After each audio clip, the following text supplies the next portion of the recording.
Halo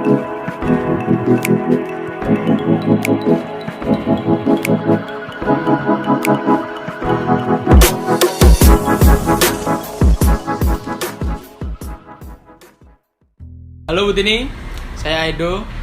Saya dari kelompok 2 yang beranggotakan Vian, Memo, Jose, Matthew, Diko, dan Visteo akan sedikit menjelaskan tentang minyak bumi. Selamat menyaksikan. Pengertian minyak bumi.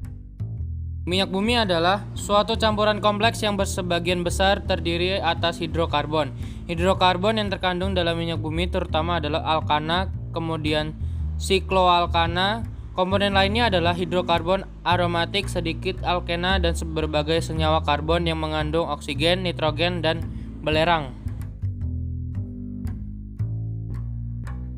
Pembentukan minyak bumi, gas alam, dan batu bara. Sumber energi yang banyak digunakan untuk memasak, kendaraan bermotor, dan industri berasal dari minyak bumi, gas alam, dan batu bara. Ketiga jenis bahan bakar tersebut berasal dari pelapukan sisa-sisa organisme sehingga disebut bahan bakar fosil. Pengolahan minyak bumi. Minyak bumi biasanya berada 3-4 km di bawah permukaan. Minyak bumi diperoleh dengan membuat sumur bor.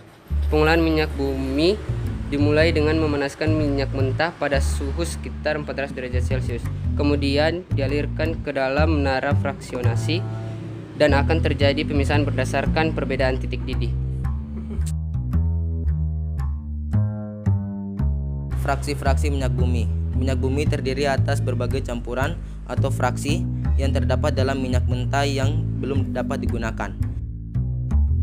Minyak mentah diolah dalam kilang minyak menggunakan proses destilasi bertingkat menjadi fraksi-fraksi. Pada gambar tersebut dijelaskan apabila suhu makin tinggi maka titik didih massa jenis, viskositas, dan densitas makin tinggi. Volatilitas makin turun, makin sulit mengalir, dan makin sulit terbakar.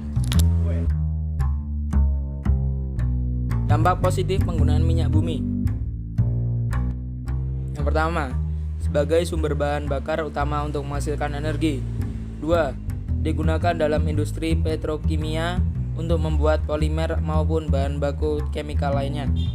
3. Residu dari proses pengolahannya atau aspal dapat dijadikan sebagai perekat yang kuat dalam pembuatan jalan raya. Energi alternatif minyak bumi. Yang pertama, hidrogen. Hidrogen juga termasuk salah satu energi alternatif yang dapat digunakan untuk menggantikan minyak bumi. Sumber energi ini dapat dicampur dengan gas alam, dapat digunakan untuk kendaraan.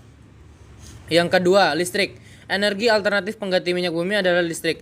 Tentu sudah banyak contoh di kehidupan sehari-hari. Ada beberapa alat elektronik yang dapat digunakan dengan menggunakan baterai sebagai tempat penyimpanan energi listrik. Kelebihan energi listrik ini yaitu dapat diisi ulang jika tegangan listrik di dalam baterai tersebut habis. Untuk kekurangannya sendiri yaitu adanya gas karbon yang dihasilkan dari batu bara. Pasalnya, sebagian besar listrik yang ada saat ini dihasilkan oleh batu bara. Dampak negatif penggunaan minyak bumi. 1. Gas karbon dioksida CO2 hasil dari reaksi pembakaran dapat menyebabkan pemanasan global, dan gas karbon monoksida CO dari kendaraan akan menyebabkan gangguan pernapasan. 2. Ketergantungan yang sangat tinggi pada SDA. Ini menyebabkan sedikit penggunaan dari SDA yang terbarukan. 3. Gas H2S yang dihasilkan dari proses pengolahan minyak bumi dapat menyebabkan kematian jika terhirup oleh manusia dalam jumlah yang tinggi.